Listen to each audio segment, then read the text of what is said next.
full meter mage on his Bruce deck, and this card is pretty great against this card. We have a lot of amazing top decks. It has Skyclave. I think I'm going to keep due to redundancy and hope they don't have a really fast start. So I feel comfortable.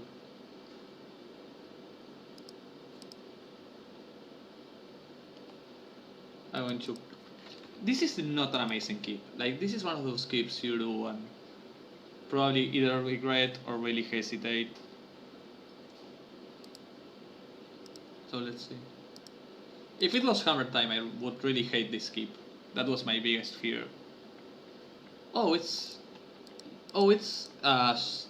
the fact he didn't shock himself means it's probably some sort of like Dimir control Lurus variant, or like the Grixis one with Sprite Dragon most likely. So it either plays Palki or Sprite Dragon, and this will be that play here. Oh, Sultai? Yeah, now I'm just... That's so weird.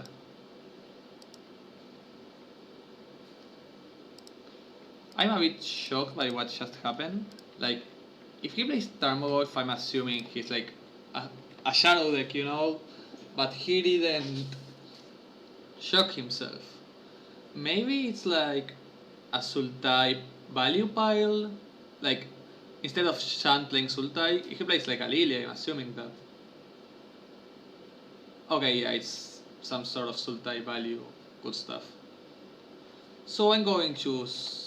I don't really care about this Nissa. Actually, I think I care about the Nissa more than I care about the Tarmogoyf as a 2-3. So I'm just going to Skyclave that Nissa. No, because it went down. If it went up, I would have killed it so he can trump. And I draw the land, that's great. So I can just Skyclave the Tarmogoyf and force him to be on the back foot. Why didn't it? Oh, because the island part. This is great, I can do this. Next turn I can just go get an Enigmatic, Phantasmal Image this likely. If not, letting this survive for an extra turn, when I can just ping it before it emblems is not a problem. My biggest problem with this is untapping 2 lands. Inquisition does nothing, thought this would have been a bit worrisome. I don't know how much stack interaction he plays, and that can be annoying, but let's see.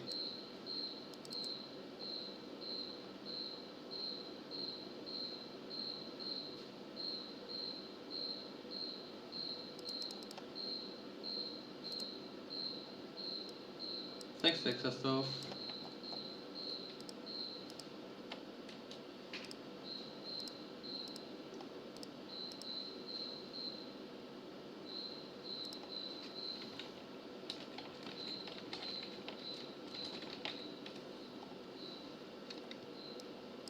So my opponent is wondering what he should take. He probably has to take the Witness.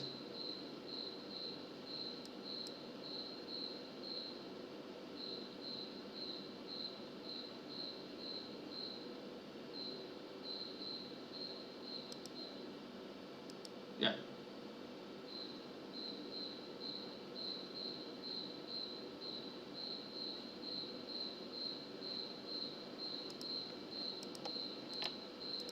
So my opponent doing nothing scares me a bit because he probably has a way to counter my Enigmatic. I'm assuming it will be drawn in the lock. So maybe I won't play the Enigmatic actually.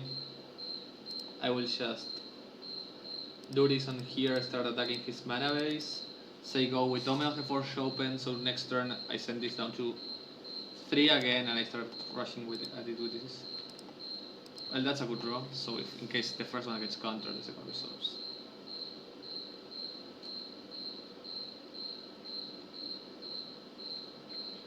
Good thing is I don't think that deck can beat a Blood Moon. So resolving an Enigmatic before we are too far behind is like literally winning. Because we just get a mouse and he's locked out. So this is End Step Omen. He has to tap down for any threat soon.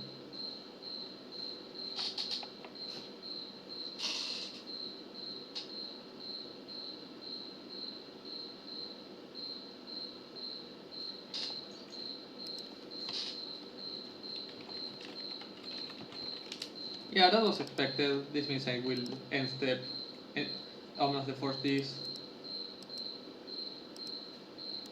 This is going a bit too much up.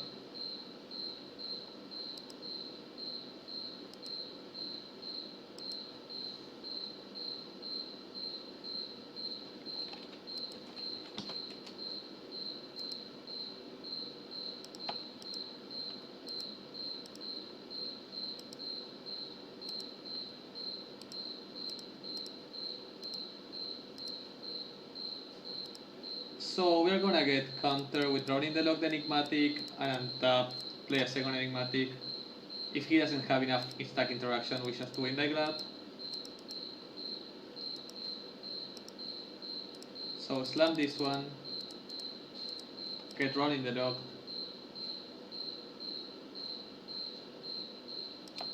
I knew it. Play fetch land, say go, next turn play a second Enigmatic, he will probably tap down a bit because he's not expecting the second one.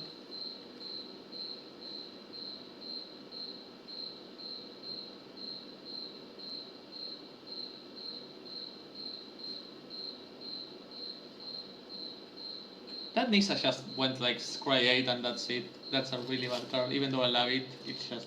Sadly it's just bad. Like minusing, like using the 0 is such a gamble. You find any spell and it does nothing. You find a land and you just went a lot of turns going up for like just a land.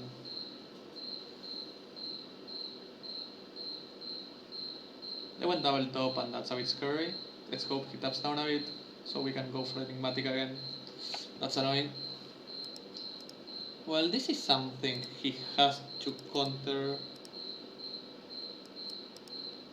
So I will start with that one. And if the Swedish is counter, I will seize probably the pit land. Alright, he snapcasters again. Get round in the lock. Alright, so I'm cutting him off green, which is not irrelevant. I think the biggest problem is the fact he went double scry up, which means he will probably minus with the Nisa. He will use the 0 and get something out of Nisa, which can be annoying. So let's hope we draw something useful. I need something to wait out a counter spell. Yeah. Oh, he has. Yeah, exactly. He was going to add something and we knew it.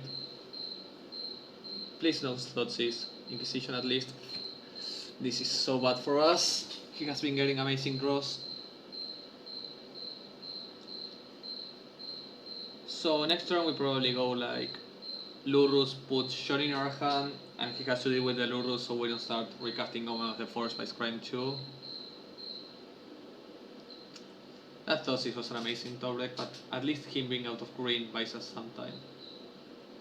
If he doesn't discard this, we're in a really bad spot because it means he can counter it.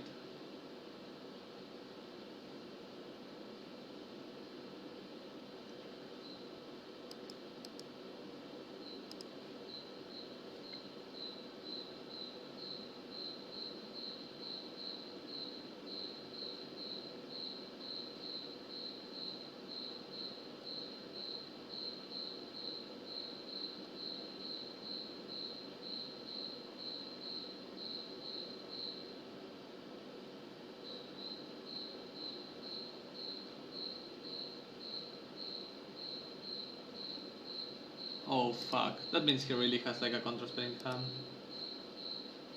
Unearth? Was he really so greedy he needed like the second land to like go for the drawn in the lock and he found it? Or does he have like a Tarmogoyf and he's trying to rush us out? Noble Hero. So he has a 1-man interaction spell. What could it be? We are like 200% going Enigmatic Sacket and Skycliff for this if it resolves. Even more now, so let's hope it resolves. I will play a land in case this weird deck plays Spell Pierce. I don't think it does, but... We got Enigmatic down, so without this I'm not in that much of a scary position. Like, the card I'm fearing the most is this one. I will just go get... yeah, Skycliff, get rid of this. It's his scariest card. I probably should have. That was a punt. This was a deputy of. Yeah, this was a deputy of detention play, so I could deputy that. That was a minor punt. It's not huge, especially now because. But I gave him a. If I had gone for a deputy, I could have a deputy now ephemerate because I assumed he had like a push. Like I'm still ephemerating because I can get rid of the noble. He doesn't get the value, and I can do it again. He gets a 2/2 with. Which this means he can start clocking me, which is really bad. But I will just start getting value with Enigmatic. I will get a loot. I will get an Rallier and Omen of the Force. No, I will actually get a Witness and just probably win via the Witness. Yeah, I go down to 6, which is not the worst.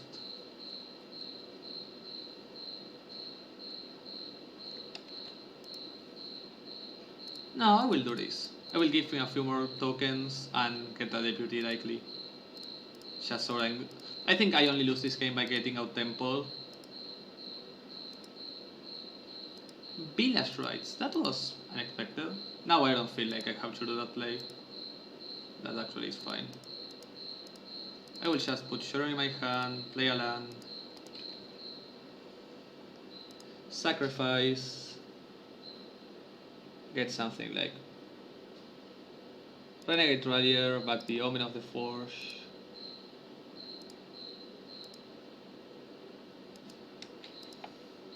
Kill the 2-power one, and his clock is now extremely slow.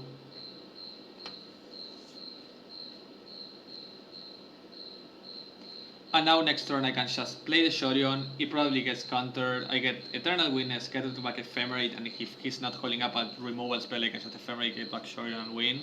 And if he's holding up a counter spell I can just say go with the Ephemerate, which is 1 mana, force him to stay open every single turn from now on. Yeah,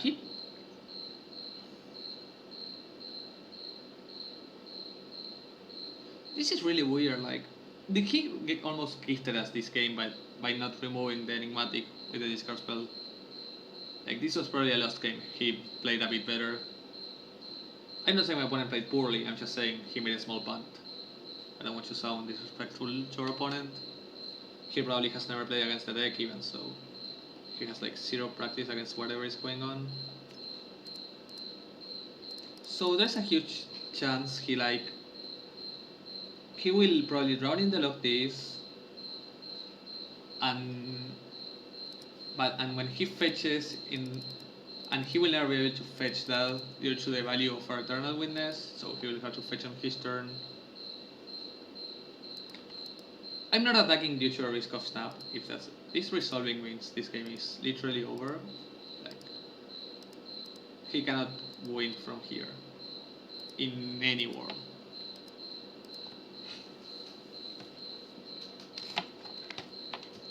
This just gets us so far ahead. Unless he plays like Tailsen. Maybe I should have kept a few stuff on board due to Tailsen. Okay. Just in case, maybe I should have kept like the Spreading Sea so I can get some value. Like, why risk it?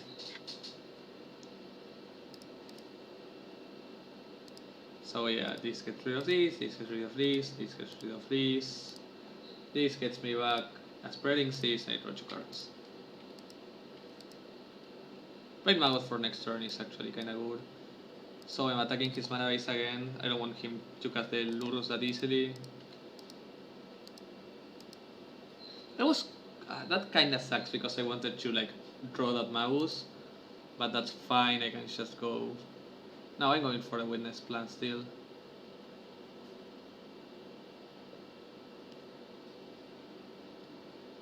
Oh, the Eternal Witness was discarded.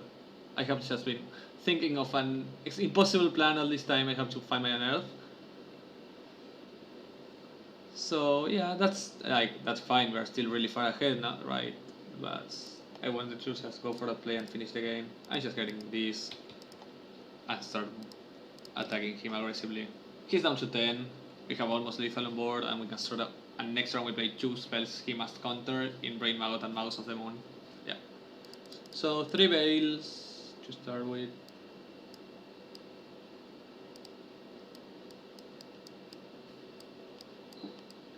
And I think that's it for what I've seen. Probably I want Seal of Fire over Omen. Meddling Mage is not great. Fulminator felt probably a bit clunky, but I will consider it. Rain Magot I have. Rain Magot is meh, and Reflector Mage is really bad. Finest everything we saw.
Against the weird Sultai pile. Is this a key? I think it is. Get Triumph, get Temple. We can proactively seize. Tempos. We can proactively seize or play an Omen if required. Lures makes sure this is really bad to discard.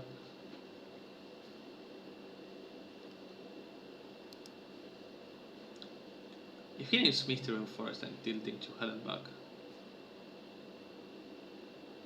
Okay, he went for a smart choice, like naming the Planeswalker he saw.